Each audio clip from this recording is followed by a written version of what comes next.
نمازیوں کے لیے جو ریاکاری کرتے ہیں، گویا یہ ویل اور بربادی ظاہر ہے کس کے لیے ہے؟ جو شرک اصغر کر رہا ہے۔ اور اس کے بعد فرمایا عقوق الوالدین، والدین کی نافرمانی یہ بھی شرک ہے، یہ بھی شرک اصغر میں آتا ہے۔ اگر کوئی شخص چاہے وہ جتنی عبادات کرتا ہو، جتنے وہ نیک کام کرتا ہو اور جو بھی وہ معاملات کرتا ہو، اگر وہ شخص اپنے ماں باپ کا نافرمان ہے تو اسے یہ سمجھ لینا چاہیے کہ وہ مشرکین کی صف سے اٹھایا جائے۔ اللہ اکبر، اللہ اکبر، کتنا بڑا یہ جرم ہے۔ اور اس کی دلیل انہوں نے کیا دی؟ قرآن سے اس کی دلیل دی۔ کہا قرآن میں اللہ فرماتا ہے وَقَضَىٰ اور ربو کا، یہ کئی بار میں نے یہ آیت کی تفسیر آپ کو سمجھائی بھی ہے، بتائی بھی ہے۔ وَقَضَىٰ رَبُّكَ أَلَّا تَعْبُدُوا إِلَّا إِيَّاهُ وَبِالْوَالِدَيْنِ إِحْسَانًا، تمہارے رب کا یہ فیصلہ ہے۔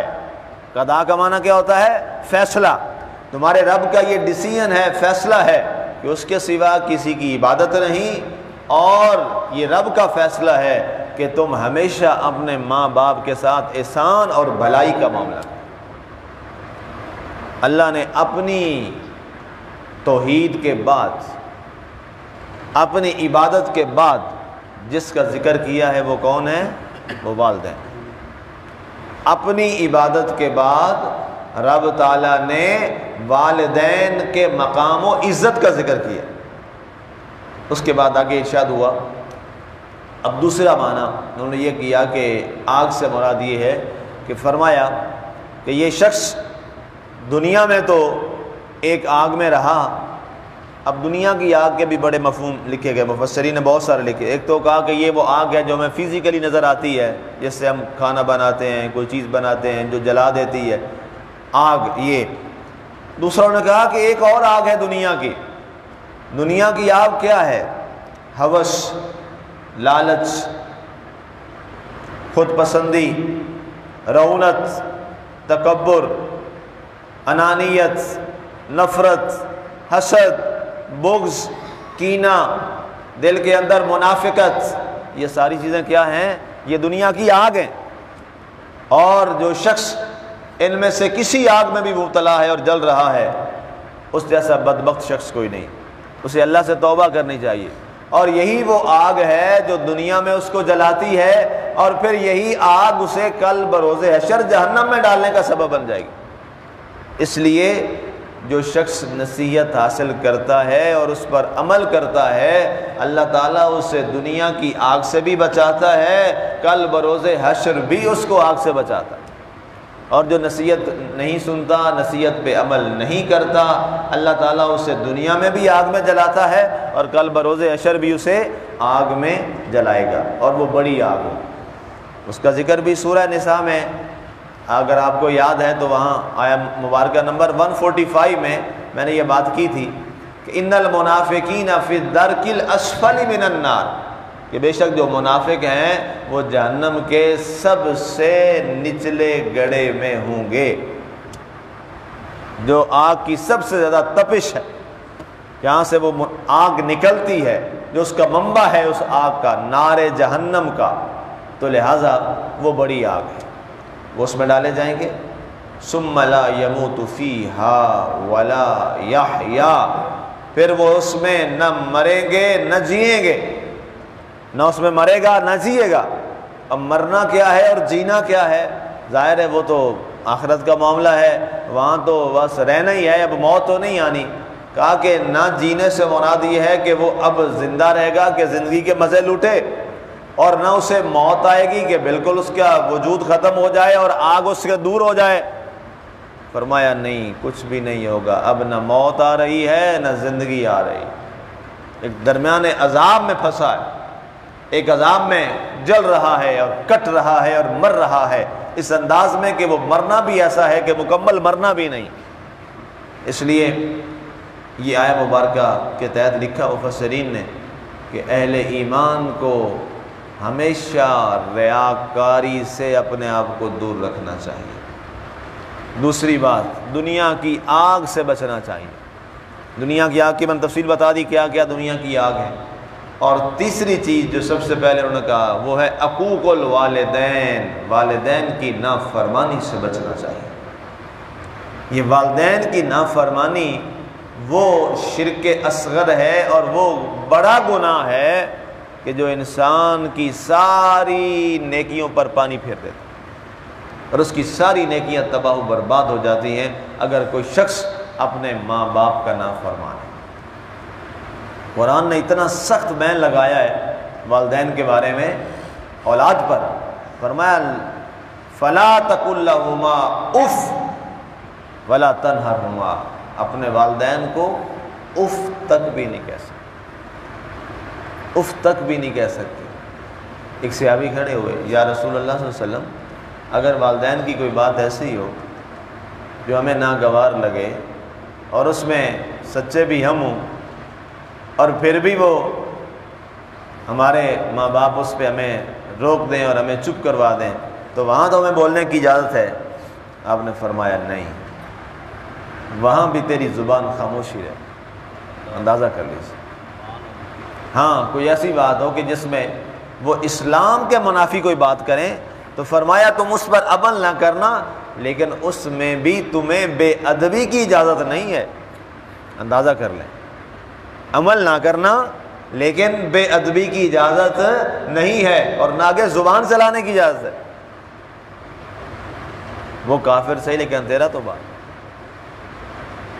اس لیے آج اس زمانے میں بہت زیادہ یہ مسائل بڑھتے چلے جا رہے ہیں۔ ہر دوسرا شخص اپنی اولاد کی نافرمانی کی شکایت کرتا ہے۔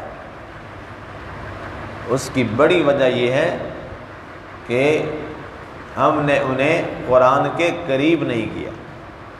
اب جو باتیں آج میں نے عرض کی، جو میں نے سنائی، ظاہر ہے اسکول کالج یونیورسٹی میں اس انداز سے نہیں بتائی جاتی۔ اب اسکول کالجز یونیورسٹی میں مجھے پتہ ہے کیا ہوتا ہے، اب وہاں ایک چیز پہ ہی زور ہے، ساری وہاں کی ایڈمنسٹریشن کا بھی اور تمام اساتذہ کا، بچوں کے نمبر اچھے کیسے آ جائیں، بس بچوں کے نمبر اچھے کیسے آ جائیں، سارا زور اس پہ لگا ہے۔ جو سائنس سبجیکٹ پڑھا رہا ہے وہ کہتا ہے میرا کیا تعلق ہے تربیت سے، جو اردو پڑھا رہا ہے وہ کہتا ہے میرا کیا تعلق ہے، میں نے تو شاعری پڑھانی ہے۔ ایک اسلامیات والا بجاتا ہے اور وہ سلیبس بھی اتنا سارا ہے، اس میں وہ کیا کرائے، اور وہ بھی کہتا ہے بس میں بھی اچھے نمبروں کی تیاری کروا دوں، یہ شارٹ کٹ یہ تیار کر لو، یہ کر لو، یہ کر لو، یہ کر لو، بس۔ پھر نتیجتاً کیا ہوا، بچہ بہت یونیورسٹی کا فاضل اور پڑھا لکھا ہے، یونیورسٹی سے ڈگریاں بھی پوری کر لیں، انجینئر بھی بن گیا، ڈاکٹر بھی بن گیا، لیکن ماں باپ کے آگے بولنے کی تمیز نہیں ہے۔ تو اسے میں صاحب علم کہوں، پڑھا لکھا کہوں یا جاہل کہوں؟ وہ جاہل ہے، وہ پڑھا لکھا نہیں ہے، جو اپنے ماں باپ کے آگے بے ادبی کرتا ہے، جو آگے ماں باپ کے ساتھ زبان درازی کرتا ہے، وہ کبھی بھی صاحب علم نہیں ہو سکتا، وہ جاہل ہوتا ہے۔ صاحب علم وہ ہوتا ہے اور علم والا وہ ہوتا ہے جس کی زبان ہمیشہ ماں باپ کے آگے ادب کے ساتھ رہتی ہے۔ اور میرا یہ تجربہ ہے اور یہ اس تجربے کی بنیاد میں یہ کہہ رہا ہوں، جو لوگ دین پڑھے ہوتے ہیں وہ کبھی ماں باپ کے آگے الفاظ نہیں کہتے، یہ میرا تجربہ ہے۔ ان جیسا فرما بردار ماں باپ کا ان کی اولاد میں سے کوئی بھی نہیں ہوتا۔ یہ لاکھوں اور ہزاروں لوگوں کی مثالیں آپ دیکھ لیجیے۔ یہ دین کی برکت ہے، یہ قرآن کی برکت ہے، چونکہ قرآن نے جس انداز میں بیان کیا ہے اور جس انداز میں سمجھایا ہے، سبحان اللہ۔ اور پھر یہ تعلق ان کا ادب اور محبت کا تعلق ان کے فوت ہونے کے بعد بھی قائم رہتا ہے۔ کیا کرتے ہیں؟ وہ قرآن پڑھتے رہتے ہیں، وہ دین پڑھتے رہتے ہیں، دین پڑھاتے رہتے ہیں، دین سکھاتے رہتے ہیں، تو اس کا اجر ڈیفینیٹلی کس کو ملتا رہتا ہے؟ مرحوم والدین کو ملتا رہتا ہے۔ تو باقیوں کے ہاں تو یہ چیز نہیں ہے۔ مجھے یاد ہے ایک جنازے میں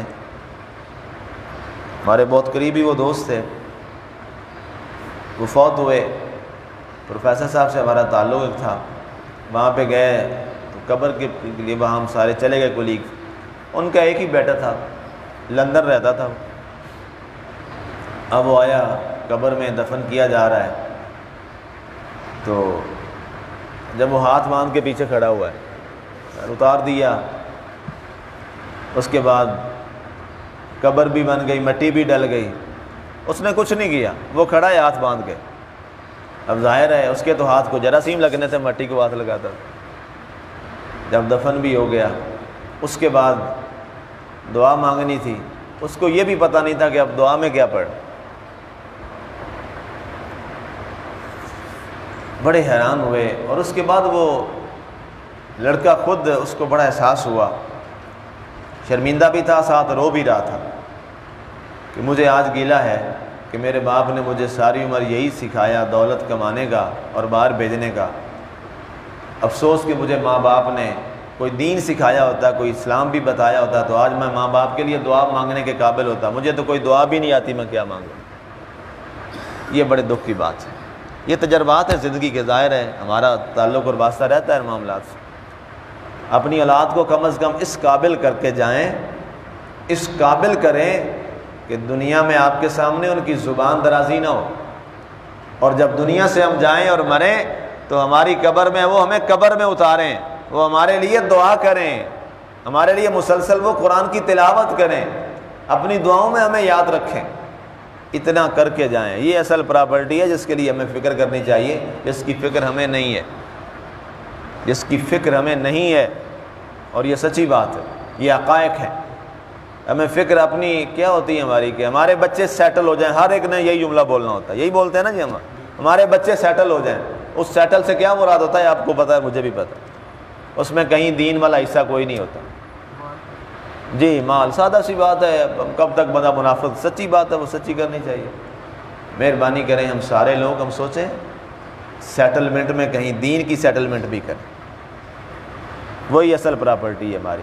اللہ ہمیں عمل کی توفیق دے, ہمیں نصیحت سننے سنانے کی توفیق دے, اور سب سے بڑی بات ہمیں عمل کی توفیق دے, اور اللہ ہمیں ریاکاری سے بچائے اور دنیا کی آگ سے ہمیں بچائے, تاکہ کل ہم قبر میں, حشر میں, آخرت کی آگ سے بچ جائیں.